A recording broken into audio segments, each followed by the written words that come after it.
Dreaming up computer fantasies is nothing if not a serious occupation. Could have bats in this screen as well.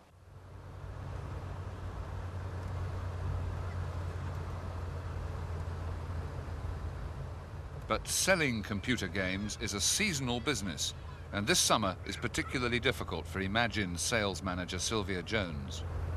It's never been as slow as it is now. Never. It wasn't like this time last year. It slowed down dramatically in the last 3 months. Not just for Imagine, for everybody. Probably because there are a lot more software houses now producing goods than there were this time last year.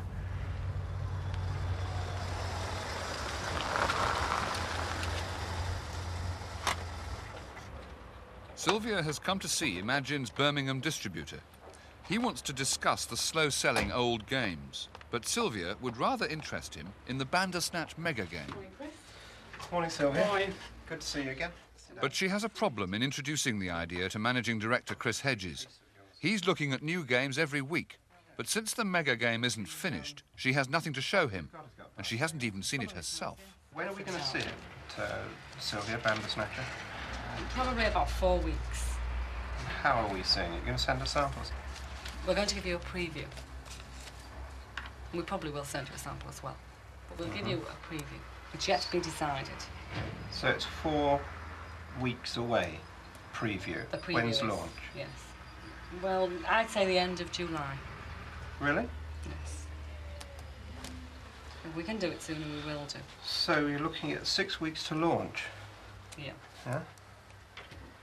Have you got any details of the Well, I can A, tell the you- product, and B, the launch programme? No details of the launch programme. They will follow, though. They're not decided yet. I can tell you that there's 25, possibly 30 items in the box. That No. sounds complicated. It isn't really. No? It's going on 48K, but there will be a piece of hardware to come with it, which Ah. increases the power of the computer.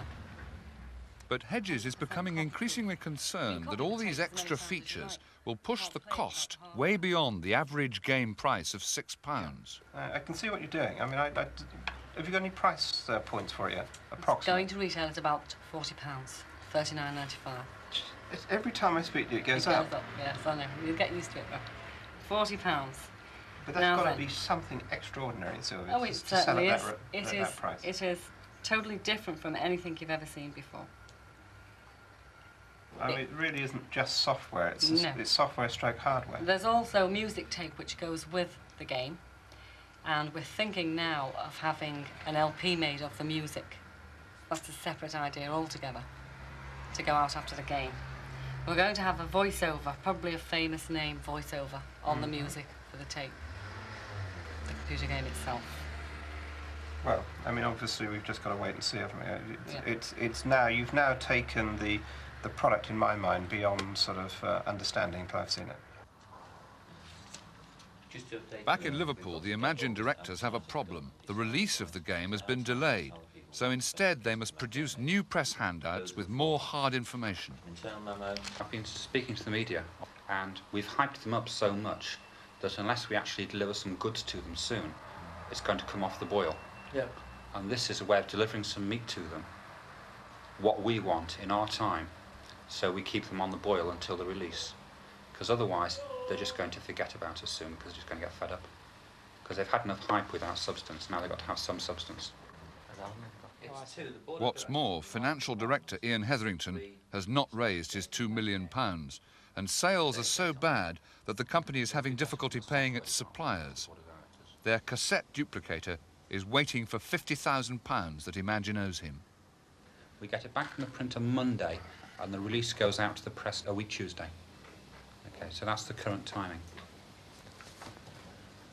In fact, I don't know why I've gone to so many visuals, because there's so little you can actually do with this. Well, because I've been waiting for this meeting for so long, I've had to get the studio going on some things. Use Roger Dean's artwork. They need money urgently. Even the Bandersnatch box will require expensive colour printing. To Lucy, or if it's printed on the inside, you know, it's not going to get lost. Inside bits of inside bits. Can I please send it in? It's not the call he's been waiting for, and the financial crisis is worsening by the hour. That's it then, Mike. Okay. Right, so that's that one then. No, can I just make one? We don't do anything, right? I mean, we don't place any orders without my say-so. Oh, no, that's dead easy. Anywhere. But I can't stress this too greatly. We must not commit to any expense at all. Okay. But the problem of money that the company has already spent remains, as does this anxious supplier. But what has led to this crisis in their fortunes? Everyone in the industry claims that a substantial loss of income is caused by the selling of pirate cassettes. But how large a threat is professional counterfeiting, or even schoolboy copying? And how do you recognize the genuine from the fake, or know when it's being sold? Oh, I get your Christmas cards, 15 pence a packet. You got some Christmas cards here? 12, 50 pence a packet. Street markets are thought to be a good place to look. We took David Ward of Ocean to a market outside Manchester. The industry believes that stalls like this are a common source of pirate tapes.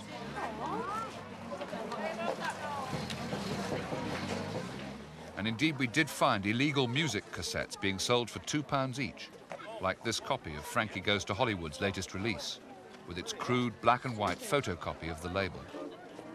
But from the evidence of a police raid earlier in the year, David Ward is convinced that there is also much more professional counterfeiting of computer games, something which may cost Ocean £100,000 in sales over the year. We have here a couple of tapes. This is one of our top-selling games of last year, Hunchback. And we can see here that we've got... This is a commercially pirated copy as opposed to something that somebody's made at home. These people have gone to the business of reprinting coloured inlay cards, which is quite expensive to set up. So they would obviously have had to have done several thousand to make it worth their while. The difference, I suppose, to the average chap in the street wouldn't be that obvious. On the left here is the real thing, and on the right is a very professional piece of computer piracy.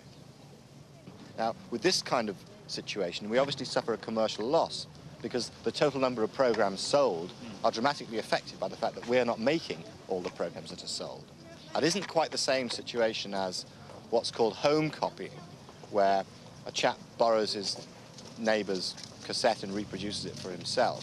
I think our real problem in the industry is people making copies for gain on a large scale rather than the odd schoolboy at home copying. Although I don't condone that, I don't think it's as big or as significant. And I think in a way it's an endemic part of computer hacking that kids will try and get into a tape, and it's part of the whole industry of computing and that sort of thing. But it's doubtful whether Imagine's problems are anything to do with piracy, schoolboy or professional, and the outlook now looks bleak. The only director left on the premises for the past week seems resigned to a gloomy future. As you can see, it's fairly empty. I think a lot of people are going to the pub quite early these days.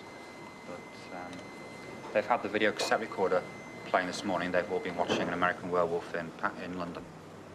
And you see they've been making flags and decorating the place generally instead of doing work. Because why bother? They all know that, you know, there's no point. No one will supply us with anything, so we've got no cassettes to sell. So the company's come to a full stop. This company cannot continue trading for another week unless there's a cash injection of, I would say, it needs next week about £500,000. But events take place faster than Everest predicts. Within hours, he's resigned. And when some of the staff come back from lunch, there's an unexpected welcome. We'll leave the room, please. Why? Can you tell me Can you all get off that, please? Michael? You will not. You will let go, please, Michael. Can you tell us what's happening? You will get your foot off the door, please. Thank you.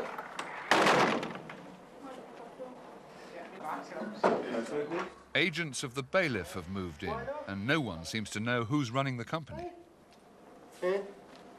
Why can't we come in? Why not?